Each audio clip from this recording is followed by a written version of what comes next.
नमस्कार, सुप्रभात. मी स्वाती गोडसे. आपण पाहताय न्यूज 18 लोकमत. सकाळी 7च्या सुपरफास्ट महाराष्ट्र बुलेटिन मध्ये आपल्या सगळ्यांचं स्वागत. आणि आता बघूयात राज्यासह देशविदेशातील अनेक महत्त्वाच्या बातम्यांचा वेगवान आढावा.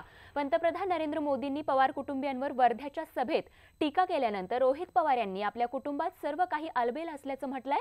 यावेळी त्यांनी पवार कुटुंबीय नेहमी एकत्र असल्याचं स्पष्ट केलंय. ते न्यूज 18 लोकमतच्या न्यूजरूम चर्चेमध्ये बोलत होते.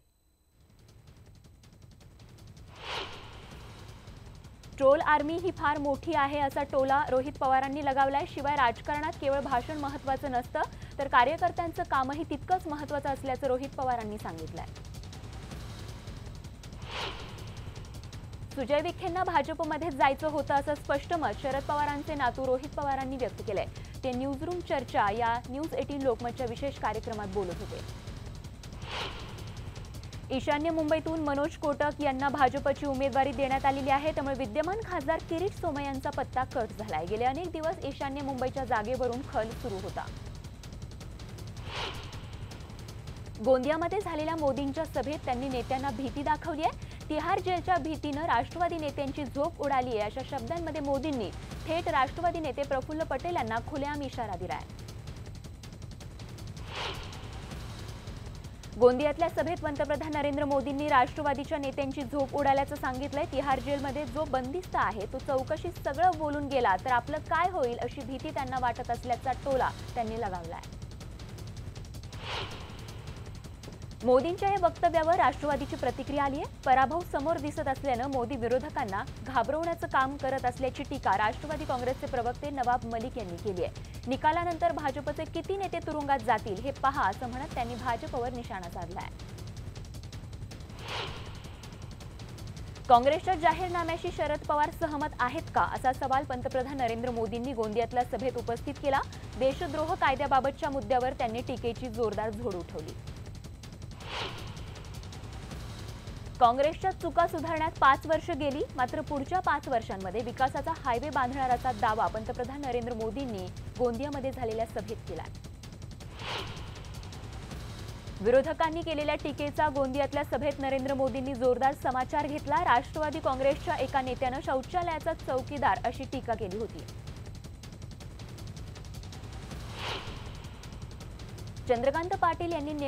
चंद्रकांत पाटलांना नेमकं झालंय तरी काय असा प्रश्न पडतोय. भारताला स्वातंत्र्य मिळाल्याचं साल सांगण्यातच त्यांनी घोळ घातला. 1922 साली भारताला स्वातंत्र्य मिळून 75 वर्ष पूर्ण होतील असं चंद्रकांत दादा बारामतीत म्हणाले. बारामती लोकसभा मतदारसंघातल्या भाजपच्या उमेदवार कांचन कुल यांनी खासदार सुप्रिया सुळे यांच्यावर तोफ डागली आहे. फक्त एका ठिकाणी बारामतीचा विकास आहे तर दुसऱ्या ठिकाणी बारामती भकास आहे असं कांचन कुल म्हणाल्या. मुलींना पळवून नेण्याची भाषा करणाऱ्यांनी स्वतःचं आत्मपरीक्षण करावं असा सल्ला अजित पवारांनी सत्ताधारी पक्षांना दिला. यावेळी बोलत असताना जो काम करतो तोच चुकतो, जो काम करत नाही तो कशाला चुकेल असं म्हणत त्यांनी विरोधकांचा चांगलाच समाचार घेतलाय. यावेळी बोलत असताना अजित पवारांनी आपल्या कार्यकर्त्यांना तोलून मापून बोलण्याचा संदेश दिलाय. बोलताना माणूस जरा जरी गडबडला तरी सोशल मीडियावर ट्रोल होतो आणि त्यामुळे काळजी घेऊन बोलण्याचा सल्ला अजित पवारांनी दिलाय. पुणे लोकसभा मतदारसंघातून मोहन जोशींनी आपला अर्ज दाखल केला. यावेळी मोठ्या प्रमाणावर कार्यकर्ते सहभागी झाले होते. बारामतीतील राष्ट्रवादी काँग्रेसच्या लोकसभा उमेदवार सुप्रिया सुळेंसह पुण्याचे काँग्रेस उमेदवार मोहन जोशी यांनी अर्ज दाखल केला. यावेळी नरपतगिरी चौकात काँग्रेस राष्ट्रवादीची संयुक्त सभाही घेण्यात आली. मोदींनी पवार कुटुंबियांवर टीका केल्यानंतर त्याला सुप्रिया सुळेंनी देखील प्रत्युत्तर केलंय. ज्यांना एकटं राहण्याचा सार्थ अभिमान आहे त्यांना नातीगोती जपणं काय कळणार असा टोला त्यांनी पंतप्रधान नरेंद्र मोदींना लगावलाय. वंचित बहुजन आघाडीचे युवा नेते गोपीचंद पडळकर यांनी आपला उमेदवारी अर्ज दाखल केला. यावेळी माजी आमदार प्रकाश शेंडगे आणि वंचित आघाडीचे नेते जयसिंग शेंडगे हे उपस्थित होते. गोपीचंद पडळकरांनी भाजपचे स्टार प्रचारक म्हणून याआधी देखील काम पाहिलंय. जो व्यक्ती पत्नीला न्याय देऊ शकत नाही तो तुम्हाला काय न्याय देईल अशी टीका प्रकाश आंबेडकर यांनी मोदींवर केली आहे. तर आम्ही उमेदवार लढवले म्हणून शरद पवार आणि प्रफुल्ल पटेलांनी माघार घेतली असा टोला देखील त्यांनी लगावला आहे. शंकरराव चव्हाणांची तिसरी पिढी ही राजकारणात आली। अशोक चव्हाणांच्या कन्या सुजया त्यांच्या वडिलांच्या प्रचारात उतरल्या आहेत। नांदेड जिल्ह्यातील गावोगावी जाऊन त्या वडिलांसाठी मतं मागतायत। जनतेशी संवाद साधताना ते बघायला मिळत आहेत। तर मीही सक्रिय राजकारणात येणार आहे असंही त्या म्हणाल्या। औरंगाबादमध्ये लोकसभा निवडणुकीचं चित्र आता स्पष्ट झालंय। वंचित बहुजन आघाडीचे उमेदवार इम्तियाज जलील यांनी उमेदवारी अर्ज दाखल केलाय। एमआयएमचे आमदार इम्तियाज जलील यांनी शक्ती प्रदर्शन करून आपला उमेदवारी अर्ज दाखल केला। औरंगाबादमधील काँग्रेसच्या उमेदवार नाट्यावर अखेर पडदा पडला आहे। औरंगाबादमध्ये सुभाष झांबड यांनी काँग्रेसकडून बी फॉर्म दिला आहे। या घोषणेनंतर अब्दुल सत्तार अपक्ष म्हणून लोकसभेच्या रिंगणात आता उतरणार आहेत। भाजप शिवसेनेतील वाद चांगलेच चव्हाट्यावर आले। शिवसेना भवनात शिवसैनिकांच्या बैठकीत भाजप उमेदवार कपिल पाटील आले आणि यावेळी त्यांनी शिवसैनिकांनी एकच गोंधळ घातला। त्यांनी सभेतून बाहेर जाऊन घोषणाबाजी करत युतीमधला वाद चांगलेच चव्हाट्यावर आणला। कोकणामध्ये राणे राऊतांची लढत। खंबाटा एव्हिएशनच्या भ्रष्टाचाराने डोकं वर काढलंय। विनायक राऊतांनी खंबाटामधल्या कामगारांची पगारवाढ थांबवून कंपनीचा फायदा केला आणि याचे पैसे त्यांनी मातोश्रीवर पोहोचवले असल्याचा आरोप नितेश राणेंनी केलाय। सोलापुरात शरद पवारांनी पत्रकार परिषद घेतली। यावेळी त्यांनी राज्य सरकारने धनगर समाजाची घोर फसवणूक केल्याचं म्हटलंय। राज्य सरकारने राष्ट्रपतींकडून परवानगी घेऊन धनगर आरक्षणाचा अध्यादेश काढण्याची मागणी त्यांनी केली आहे।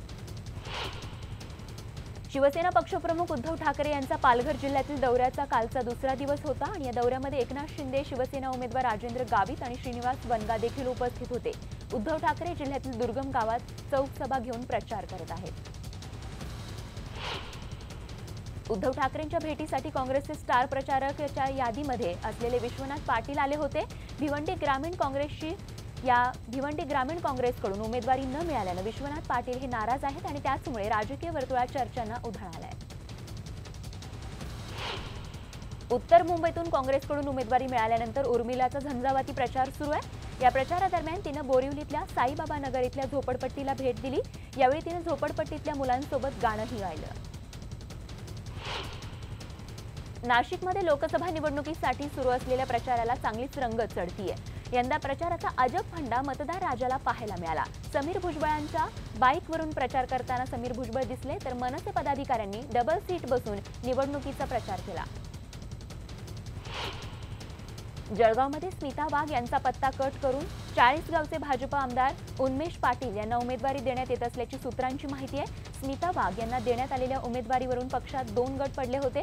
आमदार पाटील यांना तयारीत राहण्यास सांगण्यात आल्याचं वृत्त आहे। हिंगोली लोकसभा निवडणुकीच्या प्रचाराला सुरुवात झाली असून गावोगावी उमेदवार आणि त्यांचे कार्यकर्ते सकाळ ते संध्याकाळपर्यंत मतदारांच्या भेटी घेत आहेत। मात्र या भागात मोठ्या प्रमाणावर पाणी टंचाईला सामोरं जावं लागतंय, त्यामुळे नागरिकांमध्ये रोष आहे। भुसावळ शहरातील उन्हाची तीव्रता वाढली असून शहराचं कमाल तापमान 43 अंशांवर पोहोचले। कडक उन्हामुळे दुपारच्या वेळी शहरातील रस्त्यांवरील वर्दळ घटली आहे, तर उन्हापासून वाचण्यासाठी नागरिक वेगवेगळ्या गोष्टींचा आधार घेताना बघायला मिळत आहेत।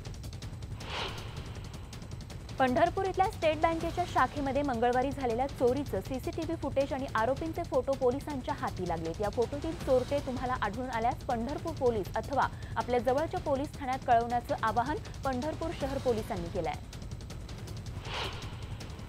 भुसावळ ते भादली रेल्वे स्थानकादरम्यान 3ऱ्या रेल्वे लाईन जोडण्याचं काम सुरू असून याकरता विशेष ट्रॅफिक ब्लॉक घेण्यात आला आणि म्हणून मुंबई देवळालीसह नागपूर पॅसेंजर 23 एप्रिलपर्यंत बंद ठेवण्याचा निर्णय प्रशासनाने घेतलाय। त्यामुळे प्रवाशांची चांगलीच गैरसोय होणार आहे। वाशिम येथे वसंत जनसेवा महोत्सवात दिव्यांगांच्या आरोग्य तपासणीसह सायकल आणि अंधांना काठ्यांचं वाटप करण्यात आलं।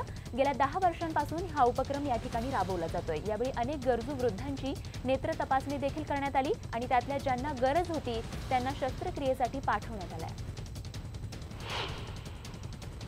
रिपब्लिकन पार्टी ऑफ इंडियाचे रामदास आठवले यांनी साताऱ्यात घेतलेल्या पत्रकार परिषदेत शरद पवारांची आपल्या कवितेतून खिल्ली उडवली आहे। तर उदयनराजेंना आरपीआयनं तिकीट देऊ केल्यामुळे त्यांना लगेचच राष्ट्रवादीने तिकीट दिलं असंही आठवले म्हणाले। पौर्णिमेपासून ते गुढीपाडव्यापर्यंत बंजारा समाजामध्ये होळी साजरी करण्यात येते। तर दिवाळीप्रमाणेच या सणाला देखील या ठिकाणी महत्त्व आहे। तर आजच्या डिजिटल युगातही अनेक वर्षांपासून चालत असलेली ही परंपरा बंजारा समाजामध्ये आजही तितक्याच उत्साहानं पार पडत असल्याचं बघायला मिळतं। सांगलीमध्ये झालेल्या वंचित बहुजन आघाडीच्या प्रचार सभेमध्ये गोपीचंद पडळकर यांनी काँग्रेस आणि भाजपवर जोरदार निशाणा साधलाय। सोशल मीडियावर त्यांच्या व्हायरल होणाऱ्या फोटोबाबतही त्यांनी वक्तव्य करत संजय पाटील यांच्यावरही तोफ डागली आहे। आमचं सरकार आलं तर जुन्या नोटा बदलून देऊ असं आश्वासन वंचित बहुजन आघाडीचे नेते प्रकाश आंबेडकर यांनी दिले। नांदेड जिल्ह्यातल्या हदगाव इथे प्रचार सभेत आंबेडकर बोलत होते। नागपूरमध्ये शिवसंग्रामच्या वतीने जाहीर मेळाव्याचं आयोजन करण्यात आलं होतं। यावेळी विनायक मेटे यांनी नितीन गडकरींवर स्तुतीसुमनं उधळली आहेत। तर भाजपच्या काळामध्ये गेल्या काही वर्षात अनेक प्रश्न सुटले आणि अनेक योजना मार्गी लागल्या असंही ते म्हणाले। कोकणातील अनेक खड्यांमध्ये मोठ्या प्रमाणात गाळ साचल्यामुळे अनेक मच्छीमार बांधवांना धोक्याचा सामना करावा लागतोय। वारंवार याबाबत शासनाकडे तक्रार देऊनही त्यावर उपाययोजना केल्या जात नाहीत, त्यामुळे मच्छीमार नाराज आहेत। जळगावच्या बोदवड येथे झालेल्या भीषण अपघातात आई आणि मुलगा जागीच ठार झालाय। भरधाव कार झाडावर आदळून हा अपघात घडल्याची माहिती मिळते आहे। भाजप नेता स्मृती इराणी यांच्याबाबत वाईट शब्दांचा उपयोग केल्यानं काँग्रेस पार्टीचे निषेध करण्यात आलेला आहे। भाजपच्या महिला कार्यकर्त्यांनी काळ्या रंगाची साडी नेसून या ठिकाणी निदर्शनं केली। बीड जिल्ह्यामध्ये 5 वर्षात एकही नवीन पाझर तलावाचं काम पंकजा मुंडे आणि प्रीतम मुंडेंनी दाखवून दिलं तर मी राजकारण सोडून देईन असं आव्हान धनंजय मुंडे यांनी दिलंय। तर लोकांना खोटी आश्वासनं देऊन जनतेची फसवणूक केल्याची टीका देखील त्यांनी केली आहे। गेल्या 4 दिवसांपासून अमरावतीच्या तापमानात वाढ होत चालली आहे। पारा वर चढू लागल्यानं उन्हाच्या तीव्र झळा अंगाची लाही लाही करतायत। तर काल अमरावतीचं तापमान हे 43.5 अंश सेल्सिअस इतकं होतं। हिंदू मुस्लिम ऐक्याचं प्रतीक असलेल्या मिरजेच्या हजारात ख्वाजा मीरा साहेबांच्या उर्सानिमित्त कुस्ती स्पर्धेचं आयोजन या ठिकाणी करण्यात आलं होतं। यावेळी कुस्ती प्रेमींनी मोठ्या प्रमाणात गर्दी केल्याचं बघायला मिळालं।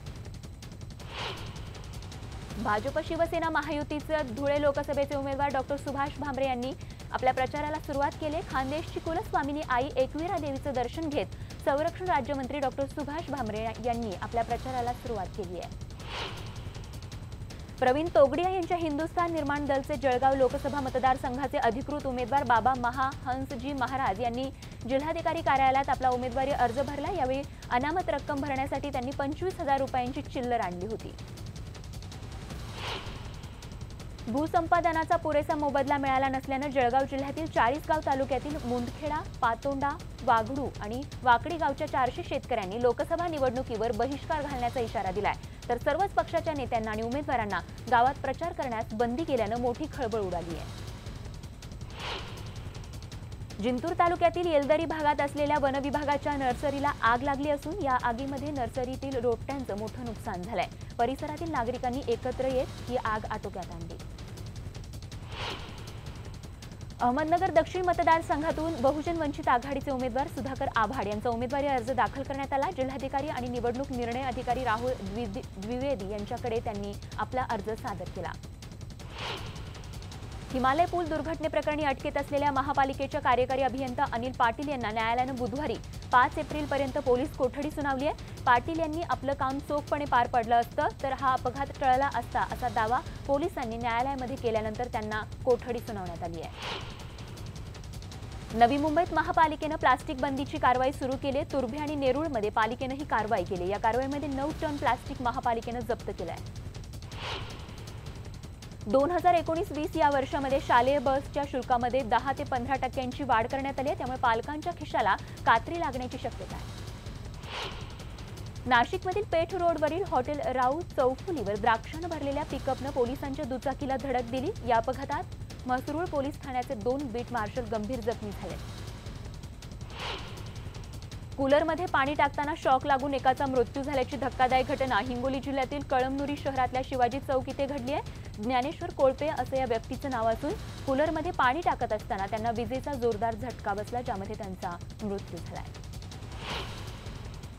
पुणे जिल्ह्यातील आंबेगावमधील अवरी बुद्रुकमध्ये ऊसाच्या शेतात बिबट्याची 5 पिल्लं जळून मृत्युमुखी पडल्याची धक्कादायक घटना घडली आहे। सध्या खेड, आंबेगाव आणि जुन्नर परिसरात ऊस तोडणी अंतिम टप्प्यात सुरू आहे।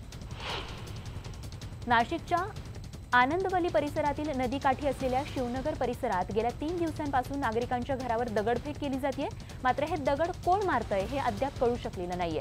या अज्ञात दगडफेक करणाऱ्यांची दहशत सध्या परिसरात निर्माण झाली आहे। जुन्नरमध्ये पुणे ग्रामीण पोलिसांच्या कारवाईअंतर्गत मोठा शस्त्रसाठा जप्त करण्यात आला। यामध्ये इलेक्ट्रिक गन, पाईप बॉम्ब बनवण्याचं साहित्य, तलवार, कोयता, भाले, डिटोनेटर्स, गन पावडर त्याचप्रमाणे स्फोटकांचा देखील या साठ्यामध्ये समावेश आहे। महाबळेश्वर पणजी एसटी मधून हत्यारं जप्त करण्यात आली आहेत। कोल्हापूर जिल्ह्यातील गगनबावडा एसटी स्थानकावर पोलिसांनी ही कारवाई केली असून उस्मानाबादच्या एका तरुणाला अटक करण्यात आली आहे। बोरघाटात अमृतांजन ब्रिजजवळ सकाळी पुण्याहून मुंबईकडे जाणारा भरधाव कंटेनरच्या चालकाचा ताबा सुटल्यानं या ठिकाणी काल सकाळी अपघात झालाय। बोरघाटात हा कंटेनर पलटल्यानं मुंबईकडे जाणारी वाहतूक काही काळासाठी खोळंबली होती। वाशिममध्ये उन्हाचे चटके बसायला लागले असून पारा 41 अंश सेल्सिअसवर पोहोचलाय। त्यामुळे नागरिकांचा टरबूज खाण्याकडे आणि नारळ पाणी पिण्याकडे कल वाढलाय। नाशिककरांना कडक उन्हाचा सामना करावा लागतोय। राज्यभरात सर्वत्र तापमानाचा पारा वाढत आहे। अपेक्षित जलसाठा उपलब्ध नसल्यानं या ठिकाणी नागरिकांना पाण्यासाठी वणवण करावी लागते। उल्हासनगर क्राईम ब्रांचच्या पोलिसालाच लाच घेताना ठाणे लाचलुचपत प्रतिबंधक विभागानं रंगेहात पकडलाय। रामदास मिसाळ असं या लाचखोर पोलिसाचं नाव आहे। एकीकडे राज्यामध्ये अवकाळी पावसानं शेतकऱ्यांचं नुकसान केलेलं असताना यंदा मात्र पाऊस हा सर्वसाधारण असण्याची शक्यता हवामान विभागानं व्यक्त केली आहे। त्यामुळे पावसावर अवलंबून असणाऱ्या पिकांवर मोठा परिणाम होण्याची शक्यता आहे।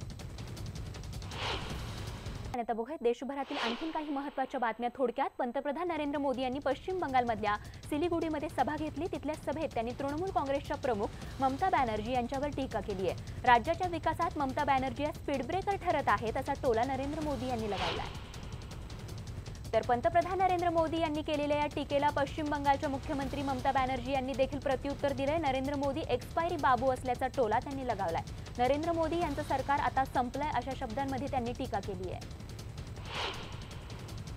केंद्रीय मंत्री स्मृती इराणी यांच्या संबंधी आक्षेपार्ह टिप्पणी केल्याप्रकरणी पीपल्स रिपब्लिकन पक्षाचे संस्थापक आणि आमदार जोगिंद्र कवाडे यांचे पुत्र जयदीप कवाडे यांना अखेर अटक करण्यात आली आहे। अटकेनंतर काही वेळात त्यांची जामिनावर सुटकाही करण्यात आली। भाजपनं त्यांच्या विरोधात निवडणूक आयोगाकडे तक्रार दाखल केली होती। रामाचा प्रस्तावित 221 मीटरचा पुतळा चालतो, मग माझा का नाही चालत असा सवाल बसपा अध्यक्ष मायावतींनी उपस्थित केलाय। सुप्रीम कोर्टात त्यांनी तसं प्रतिज्ञापत्रच दाखल केलंय। आंध्र प्रदेशचे मुख्यमंत्री चंद्राबाबू नायडू यांनी एका सभेत बोलत असताना पंतप्रधान नरेंद्र मोदी यांचा उल्लेख कट्टर दहशतवादी असा केलाय। मोदी हे कट्टर दहशतवादी असून ते चांगली व्यक्ती नसल्याचं चंद्राबाबू नायडू यांनी म्हटलंय। घटनेतलं कलम 35A जर रद्द केलं तर जम्मू आणि काश्मीरचं भारताशी असलेलं नातं संपुष्टात येईल असं वादग्रस्त आणि बेजबाबदार विधान माजी मुख्यमंत्री मेहबूबा मुफ्ती यांनी केलंय। लोकसभा निवडणुकीसाठी निवडणूक आयोगानं मतदानाची वेळ 1.5 तास वाढवली आहे आणि त्यामुळे आता सकाळी 7 पासून मतदान सुरू करण्यात येणार असून सायंकाळी 6 पर्यंत मतदान करता येणार आहे। व्हीव्हीपॅट मशीनमुळे हा अधिकचा वेळ लागण्याची माहिती देण्यात आली आहे। आता बातमी आहे क्रीडा विश्वातून। मुंबई इंडियन्स आणि चेन्नई सुपर किंग्सच्या कालच्या आयपीएलच्या सामन्यात मुंबई इंडियन्सचा संघ विजयी ठरलाय, तर मुंबईनं 37 धावांनी चेन्नईचा पराभव करत आपल्या शिरपेचात विजयाचा तुरा खोवलाय। तर सूर्यदेव कुमार हा कालच्या सामन्यासाठी तारणहार ठरला। जवळपास वर्षभर कर्करोगावर उपचार घेऊन अभिनेता इरफान खान आता भारतात परतलाय। त्यानं चेहऱ्यावर काळ्या रंगाचा स्कार्फ बांधला होता, मात्र फोटोग्राफर्सना बघितल्यावर त्यानं आपला स्कार्फ काढून माध्यमांना फोटो काढू दिले। त्यानं चाहत्यांचे ट्विटरवरून आभार मानत एक भावनिक पोस्ट लिहिली आहे। तारक मेहता का उल्टा चष्मा या लोकप्रिय मालिकेतील दयाबेन या पात्रासाठी आता ऑडिशन सुरू करणार असल्याचं मालिकेच्या दिग्दर्शकांनी सांगितलंय। दयाबेनची भूमिका साकारणारी अभिनेत्री दिशा वकानी गेले वर्षभर सुट्टीवर होती आणि त्यानंतर तिला 30 दिवसांचा अल्टिमेटमही देण्यात आला होता, मात्र अखेर नव्या अभिनेत्रीला दयाच्या पात्रासाठी घेण्यात येणार असल्याचं कळतंय। अमेरिकन डॉलरच्या तुलनेत भारतीय रुपया वधारत असल्यानं सोन्याच्या भावात दिवसेंदिवस घसरण होत आहे। महिन्याभरात सोन्याचे भाव प्रति तोळा 2000 रुपयांनी कमी होऊन 34,000वरून 32,000वर आले, तर चांदीचे भाव 41,500 रुपये प्रति किलोवरून 39,000वर आलेत। आणि बातमीसोबतच बुलेटिनमध्ये वेळ झाली तेच थांबण्याची, मात्र थोड्याच वेळात भेटणार आहोत गावाकडच्या बातम्यांमध्ये। तेव्हा बघत रहा फक्त न्यूज 18 लोकमत।